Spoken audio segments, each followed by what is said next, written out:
It's TND Records, baby.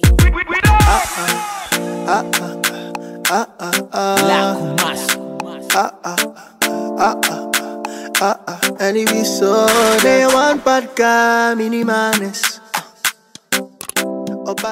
Allô tout le monde, bienvenue à tous et à toutes sur ma chaîne YouTube. Alors on se retrouve aujourd'hui pour une nouvelle vidéo. Vous avez été quand même assez nombreux à me demander comment on fait pour faire une demande d'admission dans une université au Canada. Étant donné que je ne connais que l'université de Sherbrooke, je vais essayer de vous montrer comment ça se passe à l'université de Sherbrooke parce que la plupart d'entre vous m'en ont parlé par courriel et je pense que vous ne comprenez pas par mes mots, je vais vous montrer par des gestes. Alors, si tu n'es pas encore abonné à ma chaîne YouTube, je t'invite à le faire, ça te prend une seconde. Pour les nouveaux qui sont sur ma chaîne YouTube, oui, j'ai oublié de me présenter, je m'appelle Sarah Kapilukwa Yoali. Donc, n'hésitez pas à vous abonner, à commenter et à liker cette vidéo. Et aussi à la partager pour toutes les personnes qui ont de la misère à s'inscrire dans un établissement ici au Canada. Donc, sans plus tarder, c'est parti pour la vidéo. Let's go! Alors, premièrement, ce que je veux faire, c'est que je vais taper l'université de Sherbrooke. Université de Sherbrooke. Donc, je clique dessus. Voilà, donc ça me donne l'université de Sherbrooke ici. Pourquoi j'ai choisi l'université de Sherbrooke? Parce que c'est la seule université que je connais, que je côtoie. Donc, je ne veux pas m'hasarder à aller dans une université que je ne connais pas. Alors, là, je clique sur Université de Sherbrooke, Québec, Canada. Alors, je tombe sur la page officielle de l'université. Qu'est-ce que je veux faire à partir d'ici? À partir d'ici, vu que moi, je suis nouvelle étudiante, la première des choses, c'est que je vais au programme et admission. Alors, une fois que je suis là, ils vous disent ici votre admission en 4 étapes. En 4 étapes, donc premièrement, il faut commencer par choisir un programme. Je précise ici que le premier cycle, c'est la licence en Afrique, donc le bachelor ici au Canada.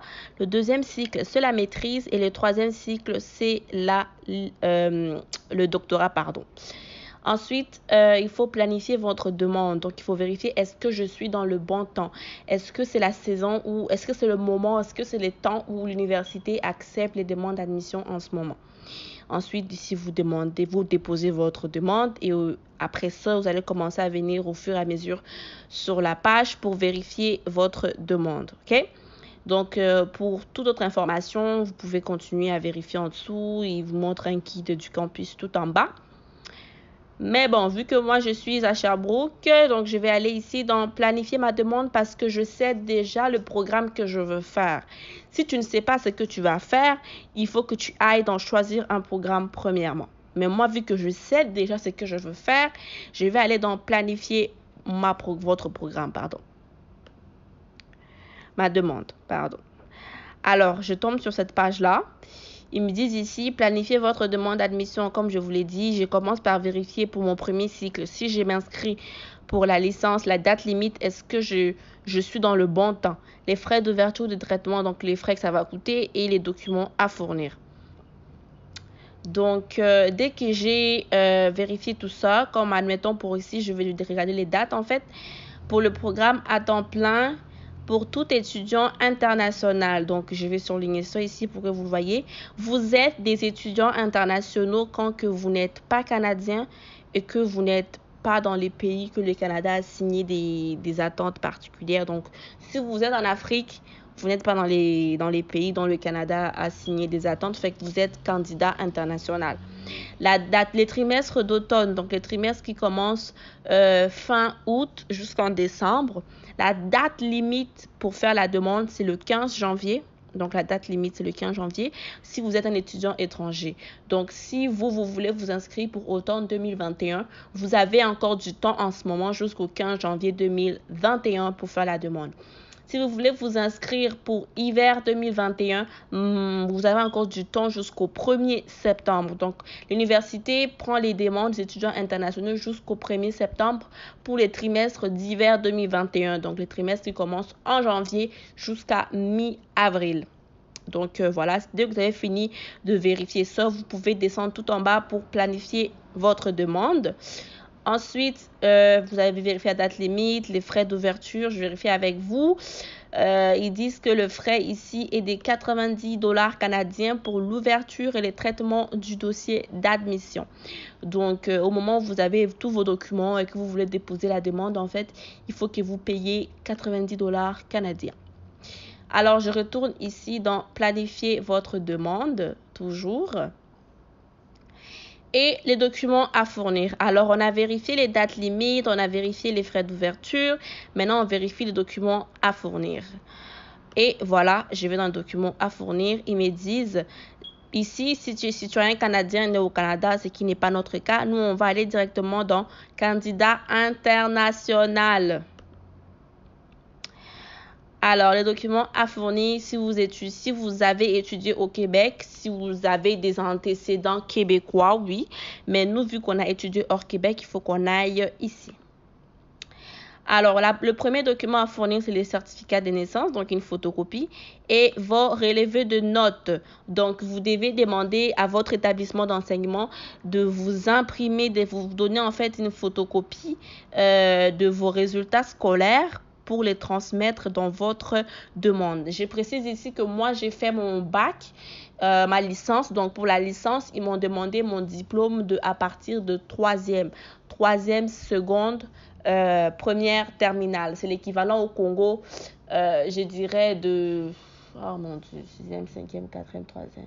De 4e année secondaire, 5e année secondaire et 6e.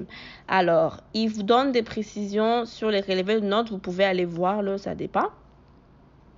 Et c'est des trucs à lire pour savoir comment doivent être vos documents. Il faut qu'ils soient certifiés, ainsi de suite. Donc, je retourne dans documents à fournir pour premier cycle.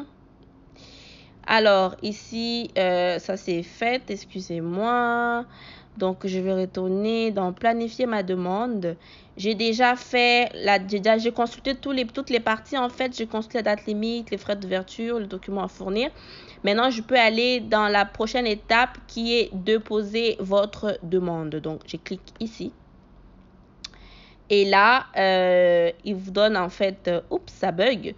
Il vous donne un récapitulatif. Il vous dit maintenant que vous avez choisi un ou plusieurs programmes, que vous avez planifié votre demande, là, vous êtes prêt à la déposer. Donc, le formulaire en ligne est la matière la plus rapide de déposer une demande d'admission à l'Université de Sherbrooke. Toutefois, certains programmes ou statuts de candidat nécessitent de transmettre un formulaire imprimable. Ça, je ne sais pas de quoi il parle, mais bon. Alors, ensuite de ça, qu'est-ce qu'on fait? On va dans formulaire en ligne. C'est encadré ici. On va là.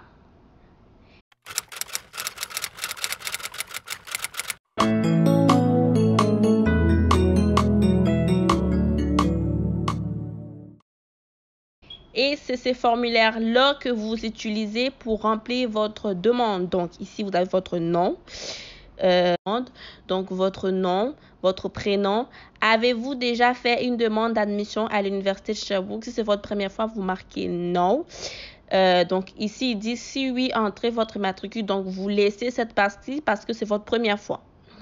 Nom de la mère, prénom, nom du père, prénom. Ensuite, la date de naissance, comme ils vous le disent ici, la date de naissance, c'est d'entrer les chiffres au format année. Donc, admettons 1998, mois 07 et la journée 27, admettons. Okay. C'est comme ça qu'il faut rentrer ça ici. Donc, comme je disais, ça va aller ici. Donc, on va écrire 2000, 07, 28. Les statuts, le numéro d'assurance sociale. Vu que vous n'avez pas le numéro d'assurance sociale, vous ne mettez rien. Ils disent entrer s'il y a lieu, donc ce n'est pas obligatoire. Le statut légal au Canada. Donc, nous sommes rendus ici. Vous n'êtes pas citoyen canadien. Vous n'êtes pas indien, si vous n'êtes pas indien. Vous n'êtes pas résident permanent. Surtout, ne cochez pas cette case si vous n'êtes pas résident permanent. Vous avez le visa étudiant. C'est ici qu'il faut venir cocher. C'est cette partie-là qu'il faut venir cocher, visa étudiant. Ensuite, ils vous disent pour identifier votre pays de citoyenneté, c'est votre machin. Donc, ici, moi, je vais choisir. Donc, pour choisir, moi, je vais choisir le Congo. Je suis congolaise. Donc, Congo-Kinshasa, hop. Ils disent nom du Congo, République démocratique, veuillez confirmer votre sélection. OK. Et c'est fait. That's it. La langue maternelle, c'est le français. La langue parlée le plus souvent à la maison, c'est le français. Et ainsi de suite. Et ainsi de suite. Alors, donc, comme vous l'avez remarqué, il vous donne un résumé de vos informations, pardon. Alors, le truc qu'il y a ici, là, en haut, à gauche, Kapilukwa, Yoali, Sarah, mon numéro de dossier, c'est des trucs à garder précieusement, je vous l'ai dit. Donc, je surligne Kapilukwa, Yoali, Sarah, c'est ça là. En haut, à gauche, en dessous de vérifier vos renseignements avant de continuer. Il faut toujours garder ça précieusement, c'est super important, super important. Alors, dès que c'est fini, je continue. Donc, je clique sur continuer ou je clique sur corriger. Alors, ici, c'est les informations qui vous demandent. Donc, l'adresse, où vous êtes, votre ville, vous choisissez ici. Moi, j'ai mis Sherbrooke parce que c'est Sherbrooke. La province, ce champ est obligatoire uniquement si vous êtes au Canada ou aux États-Unis. Donc, si vous n'êtes pas au Canada ou aux États-Unis, il ne faut pas mettre de province, il ne faut pas choisir. D'accord? J'espère qu'on se comprend. Le code postal, c'est obligatoire parce qu'il faut que vous ayez un code postal où ils vont vous envoyer en fait vos informations. Ensuite, nous avons le pays. Moi, j'ai mis le Canada. Alors, type d'adresse, moi, j'avais mis parents parce que j'habitais encore chez mes parents. Et ça, c'est en fait cette partie-là, c'est juste si la première partie est différente si vous avez deux adresses, admettons. Si la partie ici, domicile permanent, toute cette partie-là, elle est différente de adresse de correspondance, vous pouvez la remplir. Si elle est pareille, vous pouvez ignorer cette partie, ignorer la partie adresse correspondance si elle est différente. Si elle est égale, au domicile permanent. Ensuite, vous avez le courrier et téléphone. Ok, dans le fond, ce qu'il faut faire, c'est que si vous habitez au Canada et aux États-Unis, vous avez ces deux cases-là pour remplir, ok? Les deux premières cases. Mais si vous habitez hors Canada et États-Unis, c'est cette case-là qu'il faut. Donc, la troisième case ici en dessous pour vous. Alors, l'adresse institutionnelle, ça, c'est mon adresse d'Université de Sherbrooke. Parce que je suis déjà étudiante, en fait, mais ils vont vous demander votre adresse ici. Après ça, vous confirmez admettons ici, vous dites, je confirme que vous pouvez me joindre par courrier électronique, donc par courriel, et n'irez m'envoyer par la poste. Si vous ne voulez pas qu'on vous envoie quelque chose par la poste, ou si vous préférez plutôt qu'on vous envoie par la poste, même si vous voulez qu'on vous envoie une adresse électronique. Donc, je m'arrête là parce que moi, je ne fais pas de demande d'admission et je ne veux pas que ça continue. Donc, au fur et à mesure, je pense que la plupart d'entre vous sont bloqués ici et je viens de répondre à la question. Donc, après ça, vous pouvez valider pour continuer et retirer ma candidature si vous voulez annuler. Donc, voilà, la vidéo s'arrête ici. J'espère qu'elle vous aura plu. Si cela est le cas, n'hésitez pas à mettre de pouces en l'air, à vous abonner et à partager la vidéo au maximum. On se dit à la prochaine. Bisous, bisous. Bye.